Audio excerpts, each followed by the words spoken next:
Let me tell you about a night that changed everything.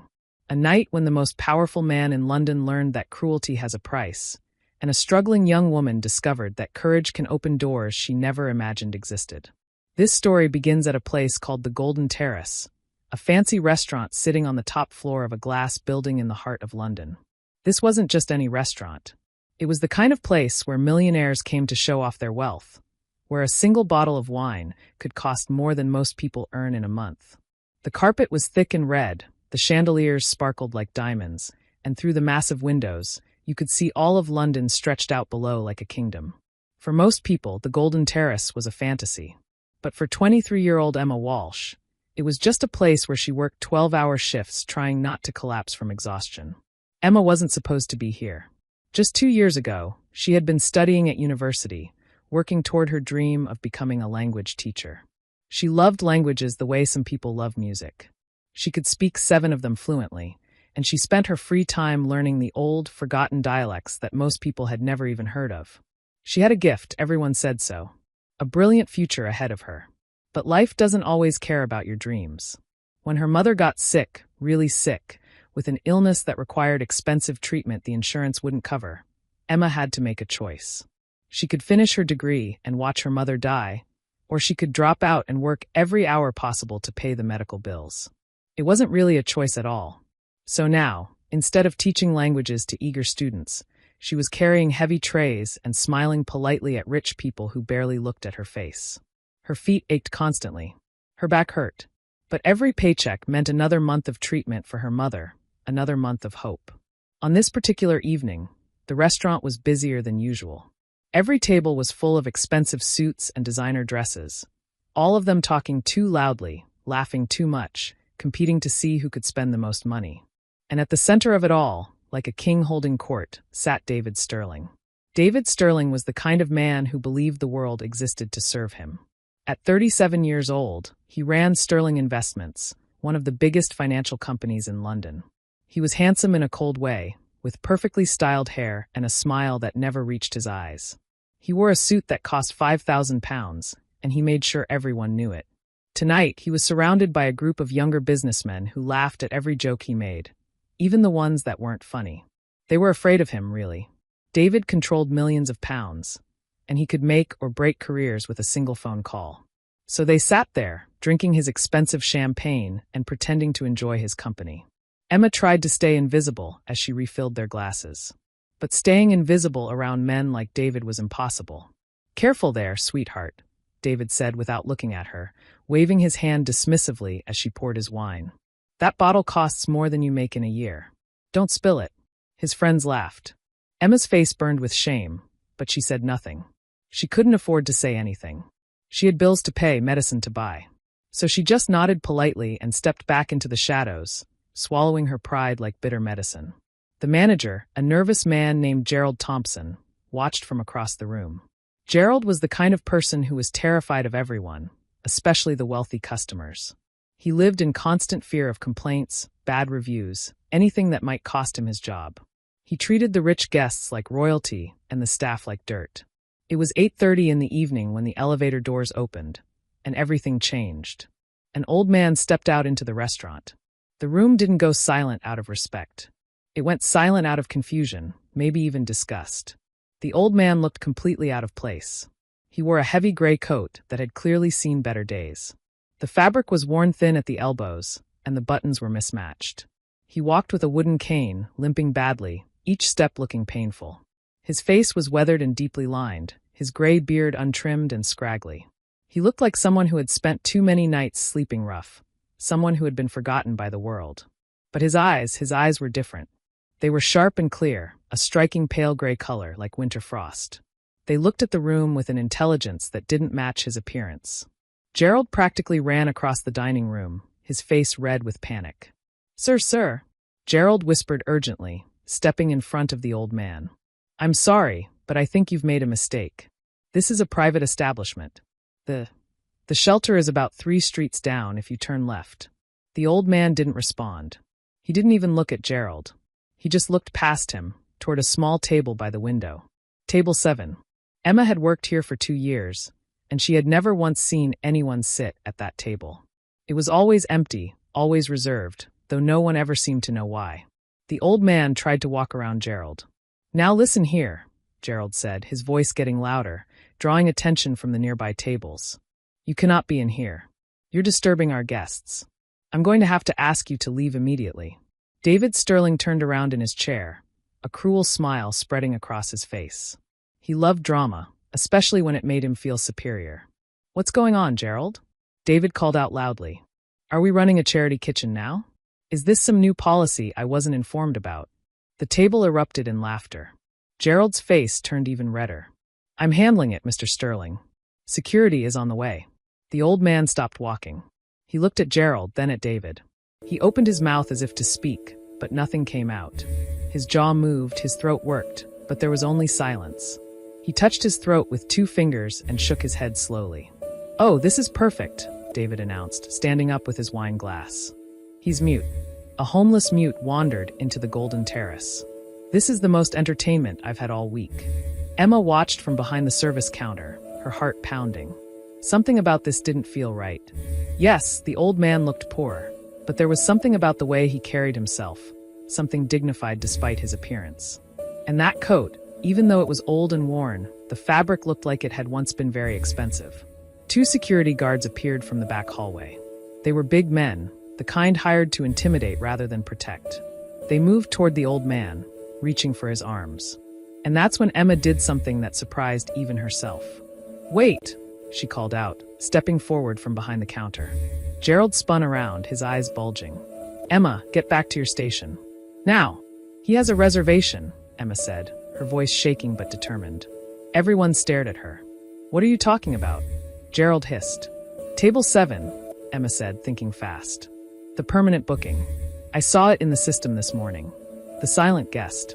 There was no such booking." But Gerald was paranoid enough about administrative errors that he hesitated. I didn't see that," Gerald stammered. Emma walked forward, placing herself between the security guards and the old man. She looked at the old man directly, meeting his gray eyes, and smiled gently. "Your table is ready, sir," she said softly. For a moment, the old man just stared at her. Then, slowly, his stern expression softened. He gave the smallest nod, a gesture of gratitude that seemed to carry the weight of years. He walked past the confused guards and sat down at table 7, settling into the chair as if he belonged there, as if he had always belonged there. The room was frozen in disbelief. David Sterling looked furious. His entertainment had been ruined by a waitress. "You have got to be joking," David said, his voice cold and sharp. "Gerald, are you really going to let this waitress make decisions? That man smells like he's been sleeping in a garbage bin. If he stays, I leave. And if I leave, Sterling Investments' corporate account goes with me." It was a threat that carried weight. Sterling Investments spent hundreds of thousands of pounds at the Golden Terrace every year. Emma's job, her mother's medicine, her entire future hung in the balance. And in that moment, she realized she had just gambled everything on a stranger whose name she didn't even know. The silence in the Golden Terrace felt heavy enough to crush bones. Every person in that restaurant was watching, waiting to see what would happen next. Gerald stood frozen between David Sterling and Emma, his face cycling through shades of red and white as panic and fury battled inside him. Emma's hands were shaking, but she kept them clasped in front of her, trying to look calm. Inside, her mind was screaming. What had she done? Why had she risked everything for a stranger? She didn't know this old man. She didn't know him anything. And yet, something deep inside her refused to watch him be thrown out like trash. "Emma," Gerald said quietly, his voice trembling with barely controlled rage. "You are making the biggest mistake of your life. Get that man out of here, or you're fired. Right now. This second." Emma looked at the old man sitting at table 7. He sat perfectly still, his weathered hands resting on the table. He wasn't looking at anyone. He was just staring out the window at the lights of London, as if none of this concerned him, as if he was somewhere else entirely. "I can't do that, sir," Emma whispered. "Then you're done," Gerald snapped. "Security, remove both of them." "Wait," David Sterling interrupted, walking over to table 7. He stood over the seated old man, looking down at him like he was examining an insect. "I want to have a little fun first." David leaned down, putting his face close to the old man's.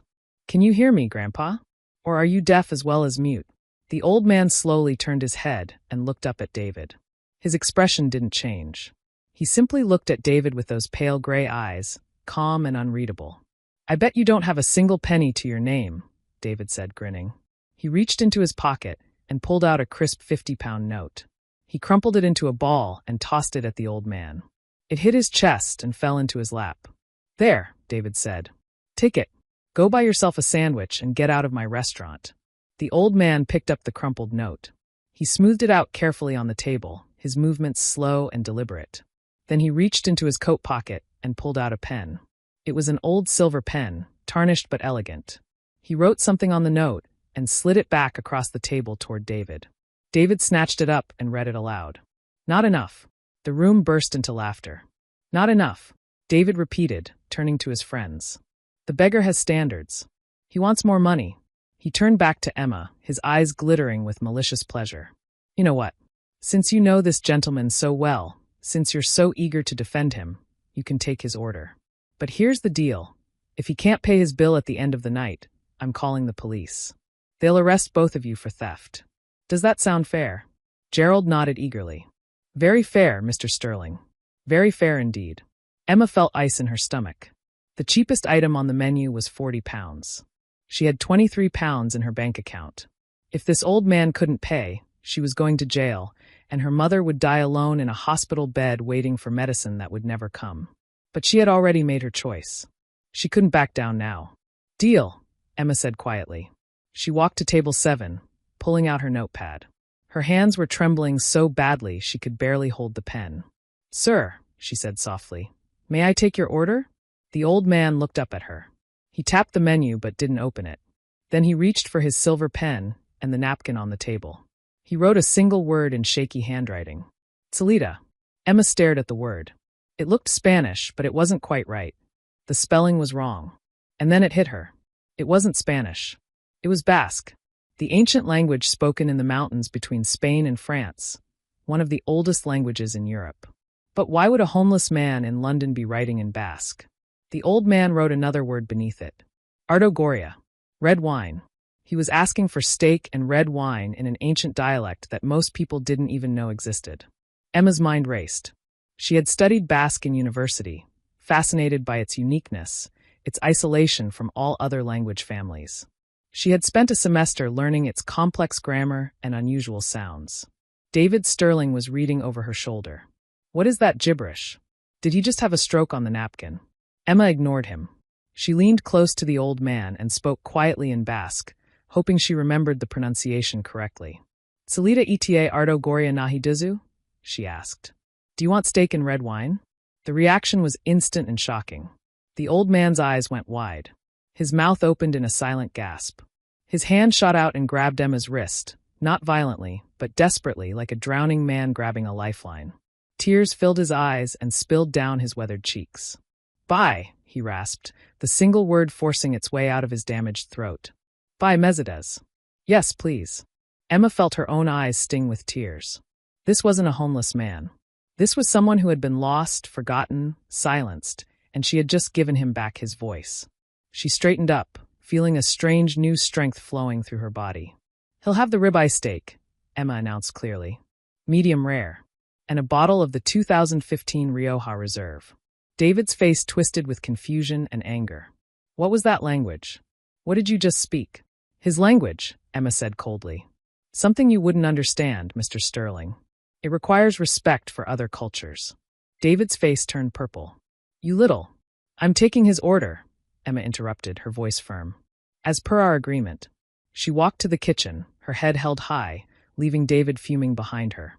But as she entered the kitchen and put in the order, her hands started shaking again. The steak was £65. The wine was £350. Total, £415. She checked her bank account on her phone again. £23. She had just ordered a meal that would put her in prison. Back in the dining room, David wasn't finished. He pulled out his phone and made a call, speaking loudly enough for everyone to hear. "Yes, police? I need a unit sent to the Golden Terrace restaurant. I have a suspected theft in progress. I want officers waiting outside in 30 minutes.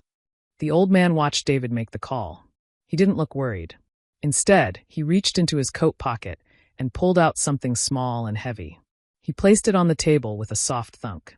It was a key. An old iron key, rusted and ancient-looking, with an unusual shape at the head. It looked like it belonged in a museum. David saw the key and laughed. "What's that?" "The key to your cardboard box under the bridge." The old man looked at David, then at the key. And for the first time since entering the restaurant, he smiled. It wasn't a friendly smile. It was the smile of a man who knows a secret that will destroy you. In the kitchen, the head chef, a serious man named Antoine, looked at the order ticket and whistled low. "Emma," he said quietly, "do you know what you've done? If this man can't pay, Gerald will have your head on a plate." "Just make it perfect, Antoine," Emma said. "Please, make it the best steak you've ever cooked." Antoine looked at her for a long moment. Then he nodded. "For you, I'll make it perfect." 25 minutes later, Emma carried the food out to table 7. The steak was beautifully seared, perfectly cooked, surrounded by roasted vegetables that looked like art. The wine bottle gleamed in the candlelight. She poured the wine carefully, performing the ritual exactly as she'd been trained. The old man waved away the tasting ritual and simply nodded for her to pour. As the dark red wine filled his glass, the old man looked up at Emma. His lips moved silently, forming words only she could see. Emma leaned in slightly, and the old man whispered in Basque, his voice barely audible. "Zergatic." Why? Why was she risking everything for him? Emma responded in the same quiet Basque. "Naira mak zur begi burdenak ditu. Ada enork easy dio and sutton. My mother has the same eyes as you. And nobody listens to her either." The old man's face crumpled. A deep, profound sadness washed over his features, followed by something that looked like gratitude so intense it was painful to witness. He reached out and touched Emma's hand, just briefly. His fingers were cold and trembling. "Eskerrik asko alaba," he breathed. "Thank you, daughter." "Stop whispering over there." David shouted from his table. "Speak English. This is England." Gerald rushed over.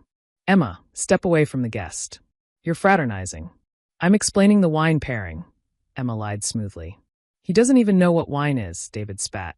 He grabbed a bread roll from his table and threw it at the old man. The roll bounced off the old man's shoulder and rolled across the floor. The restaurant gasped. Even David's friends looked uncomfortable. He had gone too far. But the old man didn't react. He didn't even look at the roll. He simply picked up his knife and fork and began to eat. And as he ate, he began to cry. Silent tears streamed down his face, dripping into his beard. He ate slowly, savoring every bite, and with each bite he cried harder. "Oh, look at this," David said, pulling out his phone to record. "The homeless man is crying because it's the first real food he's had in years. This is going on social media. #London Charity Case." Emma felt rage burning in her chest. She wanted to scream. She wanted to smash David's phone. But she held herself still, watching the old man eat his meal and weep. She knew those weren't tears of hunger. Those were tears of memory. That taste meant something to him. It was bringing back a life he'd lost. When the old man finished eating, he carefully folded his napkin and placed it on the table. He looked at Emma and gave a small nod. It was time. "Bring the check," David called out gleefully. "And tell those police officers to come inside. The show's about to end." Gerald printed the bill with shaking hands. Emma took the leather folder from him and opened it. Her blood turned to ice. The total wasn't £415. It was £2,870. What is this?" Emma stammered. "We charged him for the full bottle," Gerald said, his voice nasally defensive. "And Mr. Sterling's table decided to add their drinks to this gentleman's bill. As a lesson, it's completely legal." "That's fraud," Emma hissed. "That's business," David said, standing up and walking over. "If he can't pay, it's theft. And theft means jail. For both of you." Emma walked to table 7 on legs that felt like rubber. She placed the leather folder on the table. "I'm so sorry," she whispered in English, forgetting the Basque in her panic. The old man opened the folder. He looked at the number. £2,870. He didn't gasp. He didn't protest. He simply reached into his coat pocket. Everyone leaned forward, eager to see what he would pull out. The old man's hand emerged from his pocket. It was empty. He patted his other pockets. All empty. He looked up at Emma and gave a small, sad shrug. "He's broke," David roared triumphantly. "I knew it. Gerald, get the police in here now." 2 police officers walked through the front doors. They looked serious, official, intimidating. What's the problem here? The older officer asked. Theft, David announced, pointing at the old man. This man ordered a 3,000-pound meal and can't pay for it. The officer looked at the old man. Sir, can you pay this bill? The old man remained silent. He's mute, Gerald added quickly. And a vagrant. Sir, the officer said, stepping closer. I need you to stand up. You're coming with us. Emma stepped in front of the officer. Wait, please. The bill is inflated. They charged him for food he didn't order. Step aside, miss, the officer warned. Or you'll be arrested for obstruction. The old man slowly stood up. He was taller than Emma expected, and even with his limp, he carried himself with an unexpected dignity. He reached into his pocket one last time. Careful, David shouted. He might have a weapon. The old man pulled out the rusted iron key he'd shown earlier. He held it out to the officer with a steady hand. The officer looked at the key, confused. What is this, sir? That's not money. He's trying to pay with garbage. David laughed hysterically. Maybe it opens his shopping cart. The old man withdrew the key. He picked up his silver pen and wrote on the back of the receipt. He handed it to Emma. Emma read the shaky handwriting. Give the key to Antoine. Antoine, the head chef. The chef, Gerald scoffed. Why would our chef want your rusty junk? The old man pointed toward the kitchen. His eyes were intense, commanding, desperate. I'm done with this, the officer said, reaching for the old man's arm. No, Emma shouted. She grabbed the key from the old man's hand and ran toward the kitchen. Emma, come back here, Gerald screamed. Emma burst through the kitchen doors. Antoine! Antoine! Antoine, the head chef, looked up from his station, his face annoyed at the interruption. What is it? I'm busy. A customer, Emma panted, holding up the rusted key. He said to give this to you. Antoine wiped his hands on his apron, scowling. I don't have time for games, Emma. Who's the customer? An old man. Silent. He ate the ribeye. He spoke Basque. Antoine froze. The color drained from his face. The ladle he was holding fell from his hand and clattered on the floor. Basque? Antoine whispered. Yes. And he's being arrested right now unless. Antoine walked toward her like a man in a trance.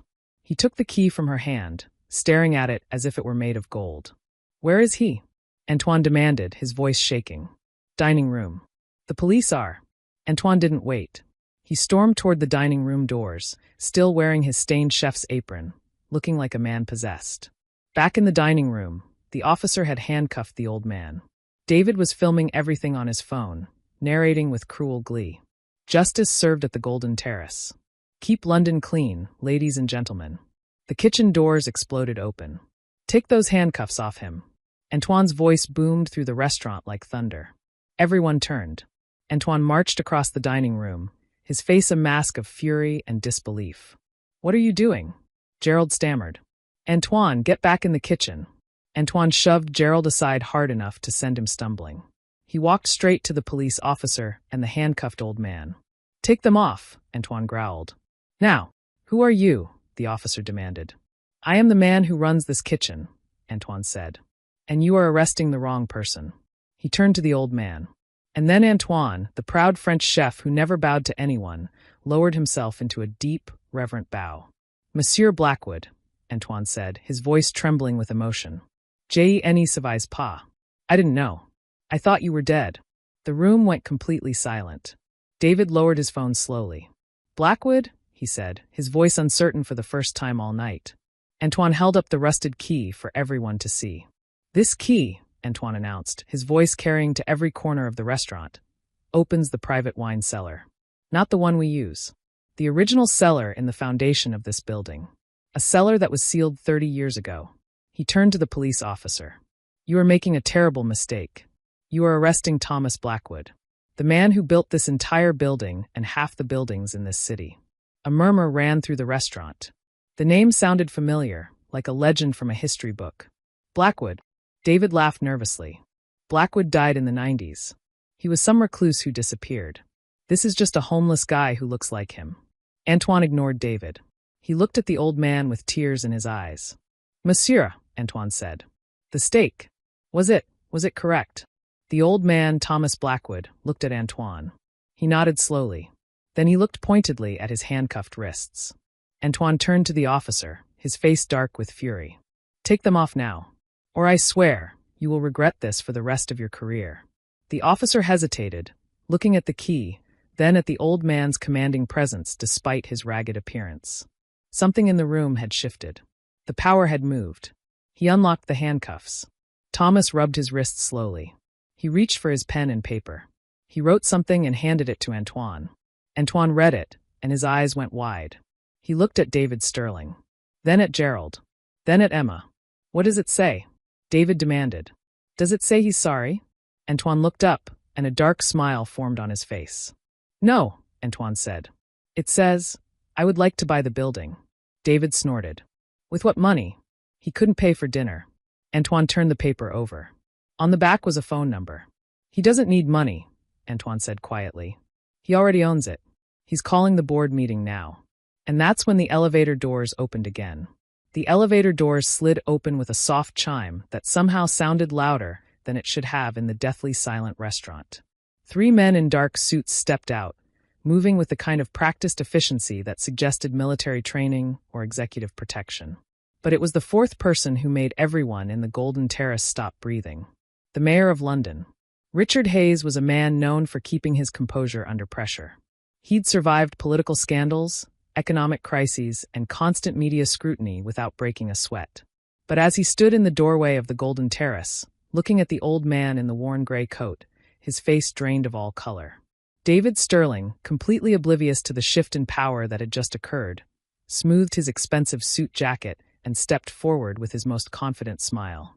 He donated heavily to the mayor's campaign. Surely the mayor was here to restore order, to remove this ridiculous old man and his defenders. "Richard," David called out, extending his hand. "Thank God you're here. We've had the most incredible disruption tonight. This vagrant has been harassing customers, and the staff has lost their minds. I need you to clear the room so we can get back to business." Mayor Hayes didn't even glance at David's outstretched hand. He walked straight past the CEO as if David were invisible, his eyes locked on Thomas Blackwood. The mayor stopped 3 feet from table 7. He swallowed hard, adjusted his tie with trembling fingers. "Mr. Blackwood," the mayor said, his voice cracking slightly, "we received an alert from the Heritage Properties Division. A proximity notification. We didn't believe it was real. We thought—" He trailed off, unable to finish the sentence. Thomas Blackwood sat motionless in his chair. He didn't stand. He didn't nod. He simply lifted one weathered finger and pointed directly at Emma.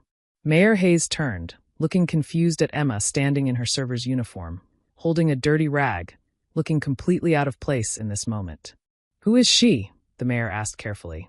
Thomas tapped the table twice, sharp and impatient. He picked up his silver pen and wrote on a fresh napkin. He slid it to Emma. Emma's hands shook as she picked it up. She read aloud, her voice barely above a whisper. "She is my voice. Speak to her.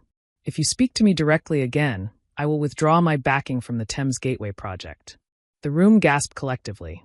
The Thames Gateway project was a multi-billion-pound development that would reshape East London. If the funding disappeared, thousands of jobs would vanish overnight, and the mayor's political career would be destroyed. "I understand," Mayor Hayes said quickly, turning fully to Emma with sudden, desperate respect. "Miss, please tell Mr. Blackwood that we are at his complete disposal. Whatever he needs, whatever he requires." David Sterling finally understood that something was terribly wrong. The humiliation was burning through him like acid. "Richard, what are you doing?" David demanded, his voice rising with panic. "This is ridiculous. This is a homeless man. He couldn't pay a £3,000 bill." Thomas's pale gray eyes narrowed. He looked at David with an expression of pure contempt. He picked up the bill, the fraudulent invoice that Gerald and David had created. He looked at the total, £2,870. From his inner pocket, Thomas pulled out a checkbook. But it wasn't a normal checkbook. It was bound in black leather with gold-edged pages. The checks inside didn't have a bank logo. They bore only a family crest, a raven holding a key. Thomas wrote out a check with slow, deliberate strokes. He tore it from the book and handed it to Gerald, who was shaking so violently he nearly dropped it. Gerald looked at the check. His eyes bulged until they looked ready to pop from his skull. It's for £3,000, Gerald squeaked. He added a tip. "Who cares?" David shouted, his voice shrill now. "It doesn't matter. It's probably worthless. It's a fake check from a crazy old man." Thomas tapped Emma's arm gently. He handed her another note. Emma read it, and with each word, she felt strength flowing into her body. She was no longer just a frightened waitress. She was speaking for a king. "The bill is paid," Emma read clearly. "Now we discuss the building." "The building?" Mayor Hayes asked carefully. Emma continued reading. "I built this tower in 1989. I leased the management rights to the Sterling Family Trust in 1994. The lease expires tonight." David froze. The blood drained from his face, leaving him gray as ash. "That's a lie," David whispered. "My father built this tower. This is Sterling property." "Your father," Mayor Hayes said quietly, finally looking at David with something like pity, "was a project manager. Thomas Blackwood financed half of London's skyline. Everyone knows that, David. We just thought he died 30 years ago in a sailing accident off the coast of Scotland." Thomas wrote again. Emma's voice grew stronger as she read his words. "I am revoking the management lease, effective immediately. I am also exercising the breach of dignity clause due to the conduct of current management." Thomas pointed one long finger directly at David Sterling. Emma read the final command. "Remove him from my property. He is trespassing." David stumbled backward. "You can't do this. I have a lease. I have rights. I'm David Sterling." Thomas looked at the mayor. He raised one gray eyebrow. It was a silent question. Who really controls this city? Mayor Hayes didn't hesitate. He turned to the police officers who were still standing nearby, looking completely confused. "Officers," the mayor said firmly, "Mr. Sterling is trespassing on private property. Please escort him out. If he resists, arrest him." "What?" David shrieked as the officers turned toward him. "You work for me. I donate to your pension fund." "Actually," the mayor muttered, glancing at Thomas, "I believe Mr. Blackwood owns the fund that pays those pensions." The officers took David by the arms. The transformation was instant and complete. The powerful CEO who had been tormenting an old man just minutes ago was now being dragged toward the exit, his expensive suit rumpled, his face twisted with panic and disbelief. "No!" David screamed, kicking over a chair. "This isn't happening. Gerald, do something." Gerald was pressed against the wall, trying to make himself invisible. He wasn't going to help anyone. "Wait," Emma said suddenly. Everyone stopped. David looked at her with desperate hope in his eyes. "Yes," David gasped. "Emma, tell them this is wrong. Tell them." "Mr. Blackwood has one more thing to say," Emma interrupted, looking down at Thomas. Thomas looked up at her, those pale gray eyes twinkling with dark amusement. He nodded once. Emma turned to David. "Mr. Blackwood wants you to know that the steak was excellent, and he hopes you enjoy your future accommodations as much as he enjoyed his dinner." The officers dragged David toward the exit. His screams echoed through the marble hallway until the elevator doors closed, cutting off the sound like a guillotine. The dining room remained frozen in stunned silence. The wealthy guests who had laughed at the old man's humiliation now sat with their eyes downcast, ashamed and terrified they might be next. Gerald tried to slip toward the back exit, but Antoine stepped in front of him, arms crossed.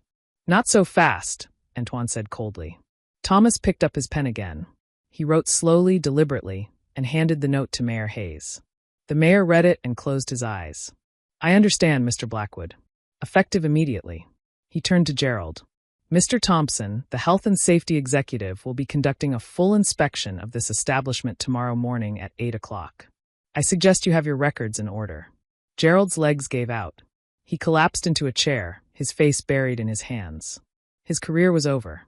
He wouldn't just be fired, he would be unemployable. Finally, Thomas turned his attention to Emma. The entire room watched as the old billionaire looked at the young waitress who had risked everything to defend him.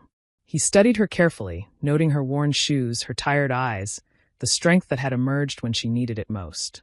He picked up his silver pen one last time. He opened that leather-bound checkbook. He wrote out another check, taking his time with each number. He tore it carefully from the book and placed it on the table in front of Emma. Then he wrote one more note on a napkin. Emma hesitated.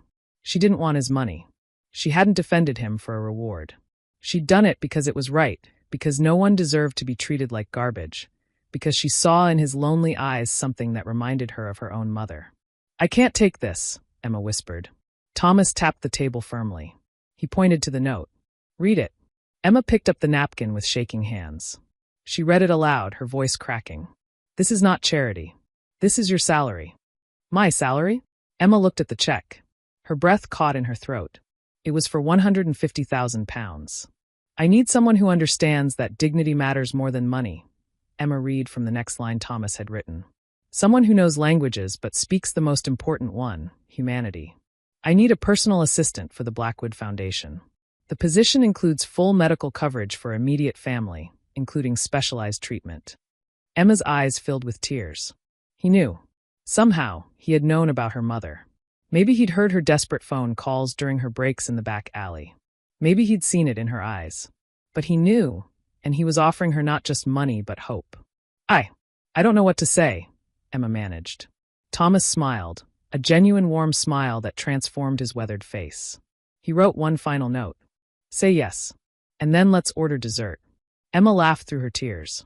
It was a sound of pure relief, of a burden she'd been carrying for 2 years suddenly lifting from her shoulders. Yes, she said. Yes, Mr. Blackwood. And the chocolate torte is excellent. As Emma wiped her eyes, the diners in the restaurant slowly began to stand. One by one, they started clapping. It wasn't polite applause.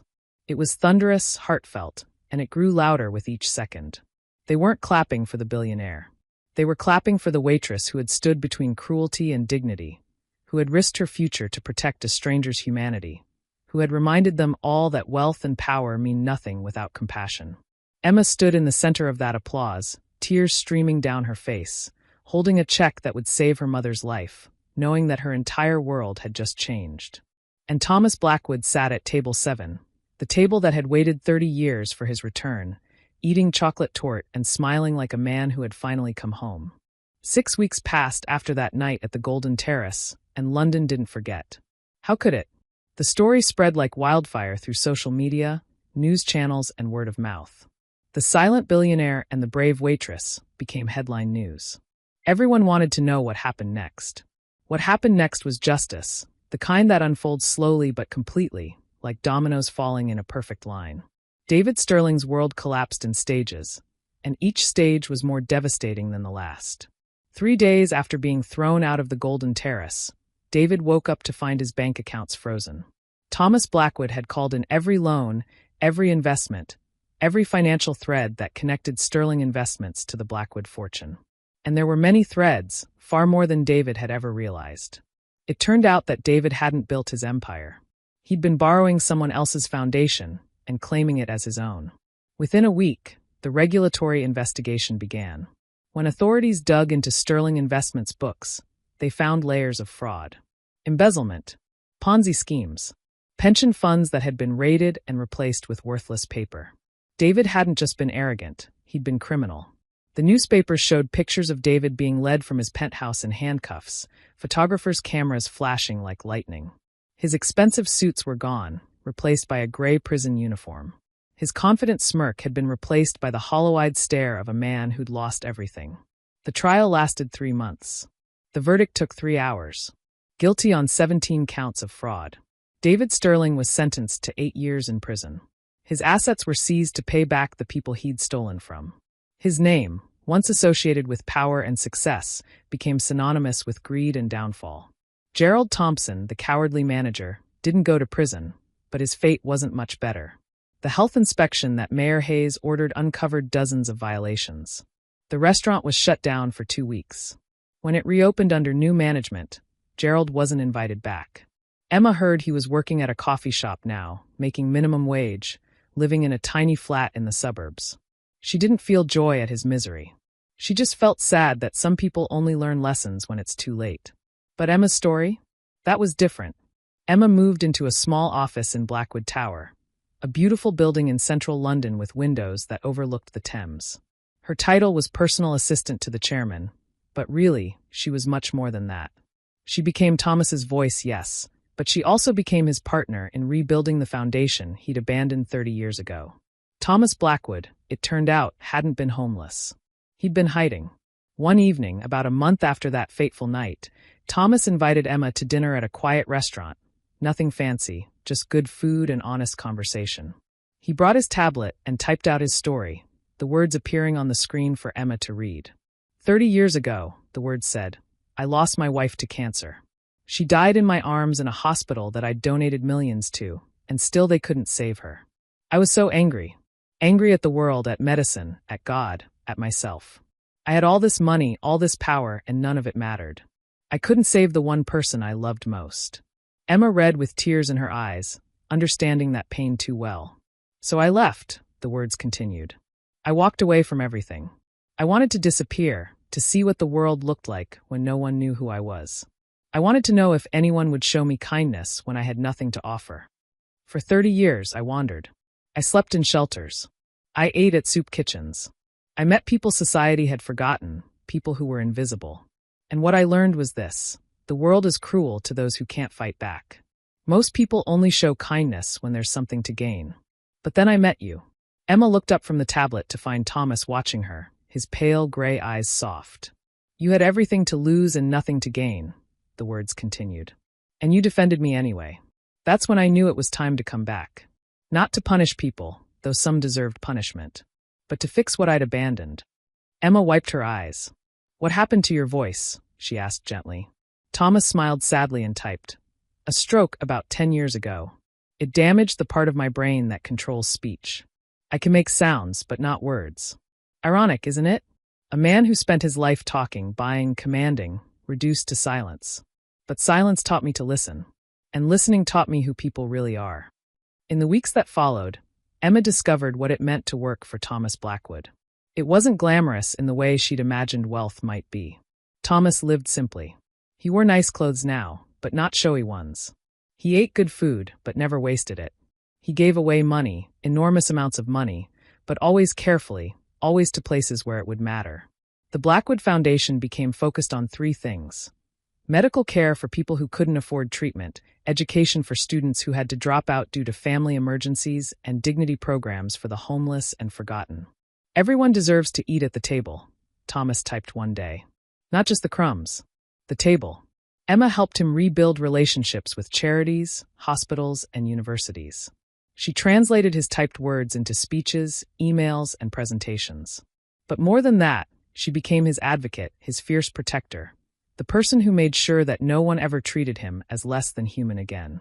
And her mother? Mrs. Walsh received the best medical care available. The experimental treatment that insurance had denied was approved and paid for in full.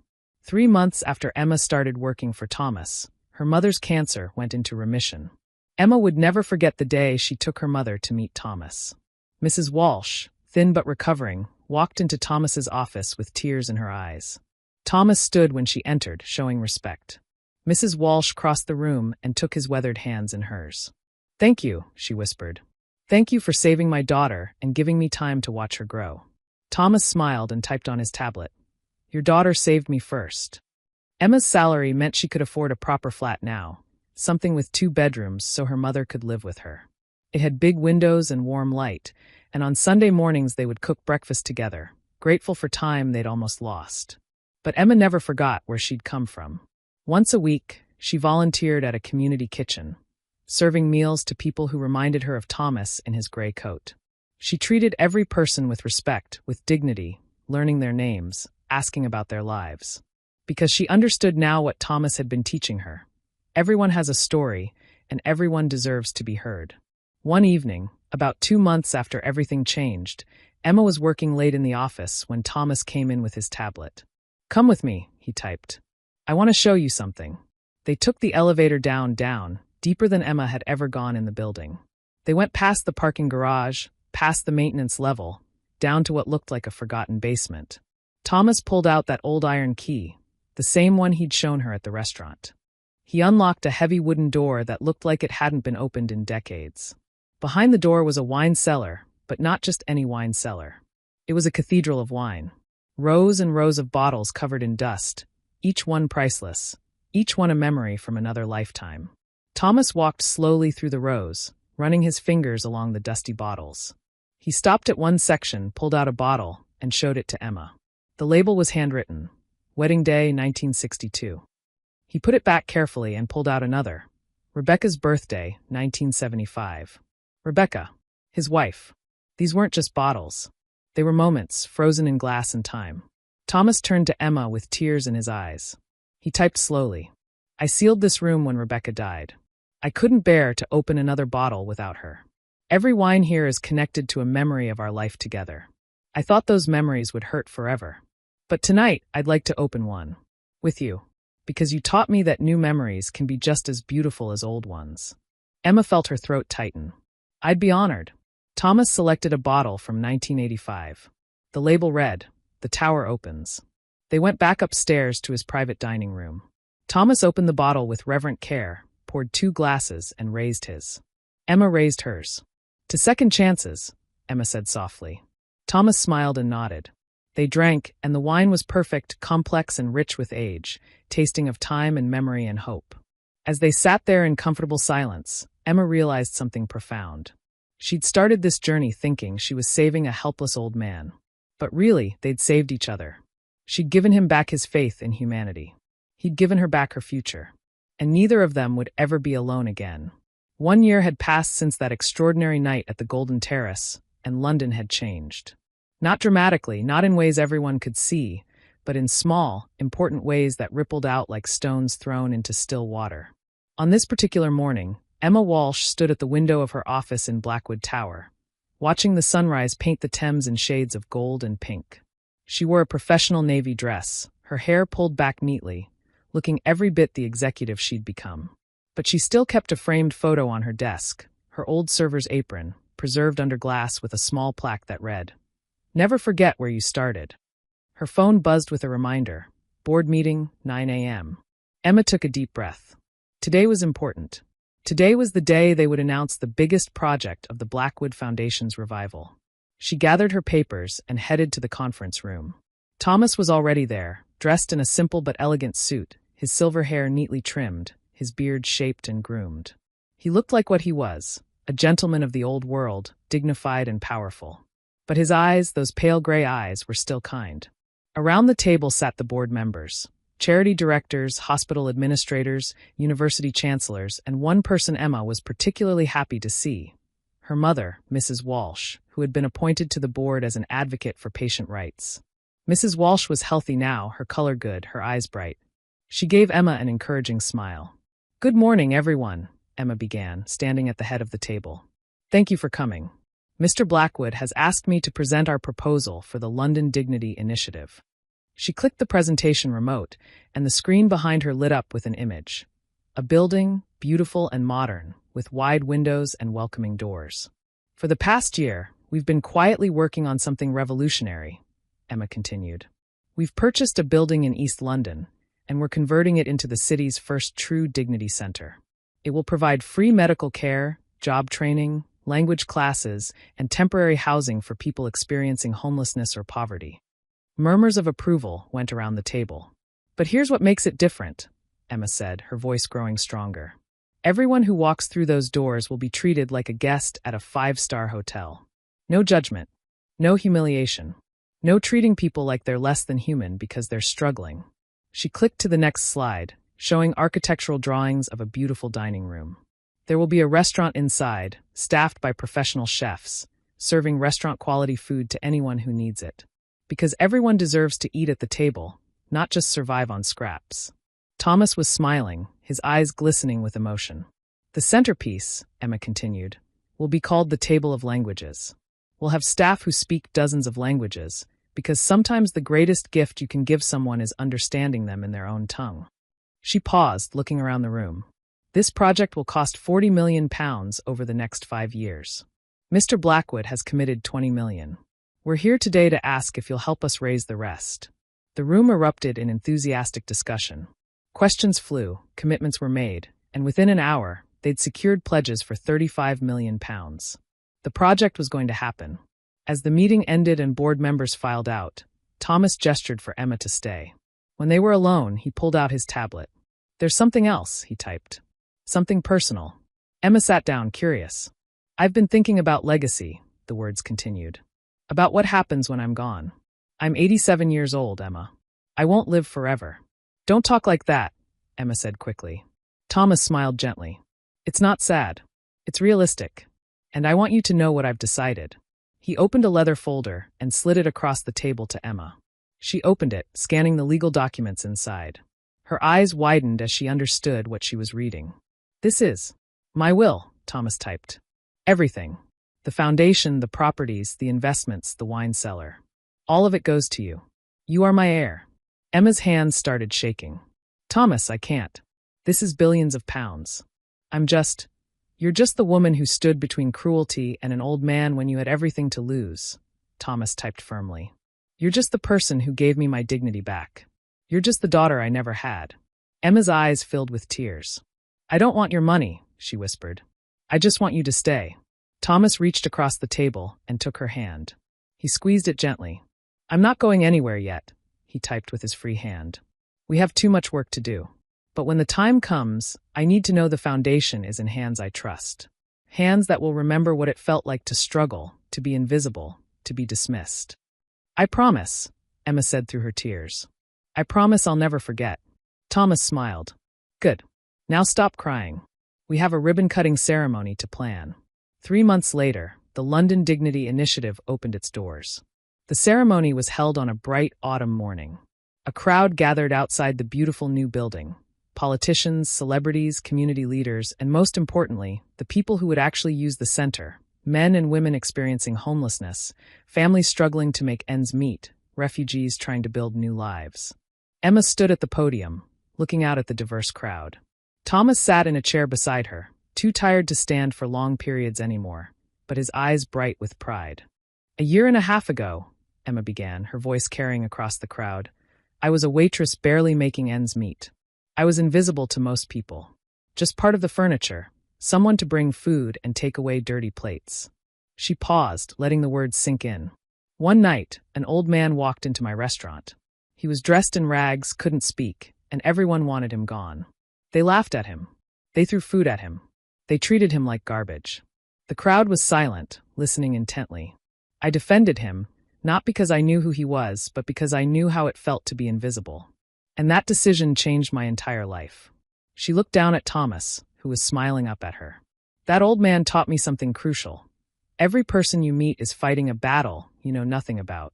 The homeless man on the corner might be a veteran with PTSD. The woman struggling to afford groceries might be caring for a sick parent. The immigrant who can't speak English might be a doctor or teacher trying to start over. Emma's voice grew stronger. We built this center on one simple principle. Everyone deserves dignity. Not charity that makes you feel small. Not pity that makes you ashamed. But dignity. Respect. A seat at the table.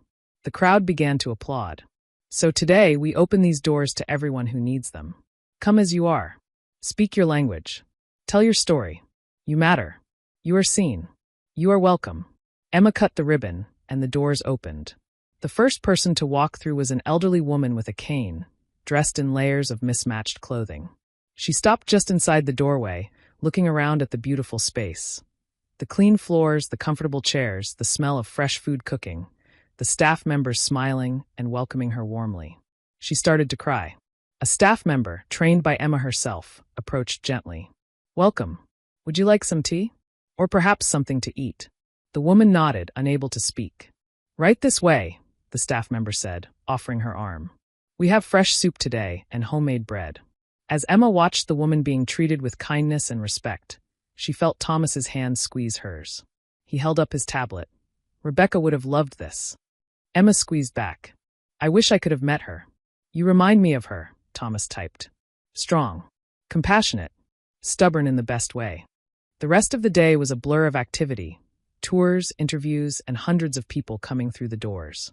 By evening, they'd served 200 meals, connected 40 people with job training programs, and helped 15 families find temporary housing. As the sun set and the crowds thinned, Emma and Thomas stood together in the main hall, looking at everything they'd built. Do you remember what you wrote on that 50-pound note? Emma asked quietly. When David Sterling threw it at you?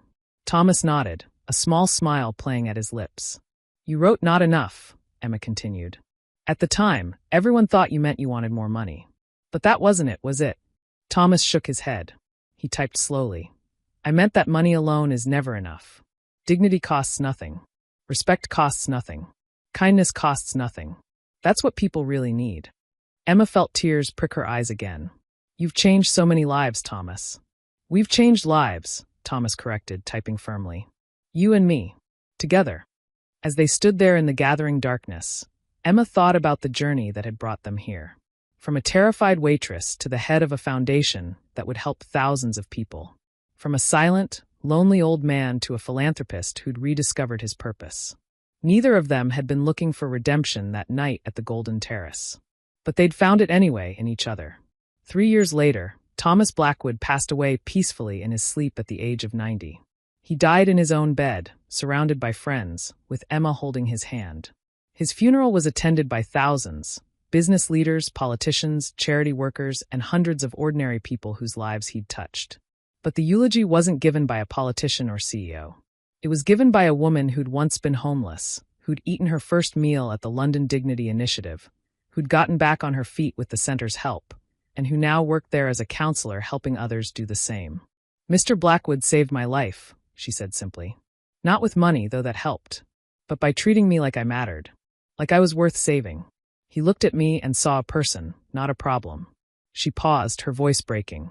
"He taught me that falling down doesn't make you worthless, that needing help doesn't make you weak, that everyone deserves a chance to start again." As Emma listened to the eulogy, tears streaming down her face, she felt the weight of responsibility settling on her shoulders. The foundation was hers now. Billions of pounds, dozens of properties, hundreds of employees, all depending on her to carry forward Thomas's vision.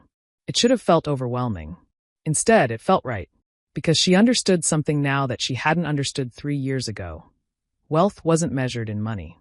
Real wealth was measured in lives changed, in dignity restored, in kindness given freely. Thomas had been the richest man in London, not because of his bank account, but because of his heart. And now it was Emma's job to make sure that wealth kept growing. 5 years after Thomas's death, the London Dignity Initiative had expanded to 12 locations across the UK. They'd served over 500,000 meals, housed thousands of families, and helped tens of thousands of people find jobs and rebuild their lives. But Emma's proudest moment came on a Tuesday afternoon when a young woman walked into the original center, looking scared and desperate, wearing a worn server's uniform from a restaurant chain. Emma happened to be there that day, visiting the facility. She watched as the young woman approached the welcome desk. "I need help," the young woman said quietly. "My father is sick, and I can't afford his treatment. I'm working 3 jobs, but it's not enough. I don't know what to do." The counselor at the desk smiled warmly. "You've come to the right place. We can help. Why don't we start with your name?" "Grace," the young woman said. "My name is Grace." Emma stepped forward, her heart full. "Hello, Grace," Emma said gently. "Welcome. You're going to be okay. I promise you, you're going to be okay."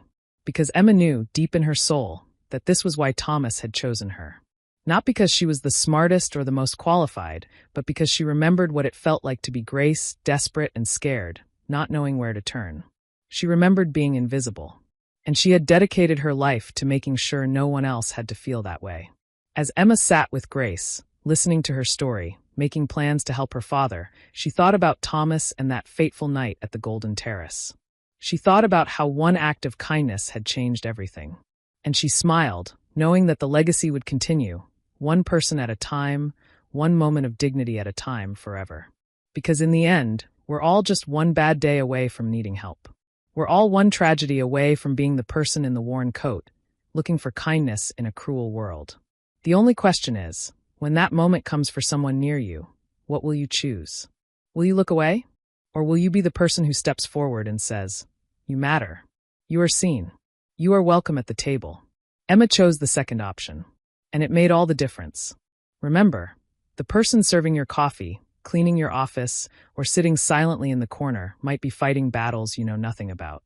They might be one kind word away from hope, or one cruel word away from despair. Choose kindness. Choose dignity. Because you never know when the person you help today might change your life tomorrow, or when you might be the one who needs help.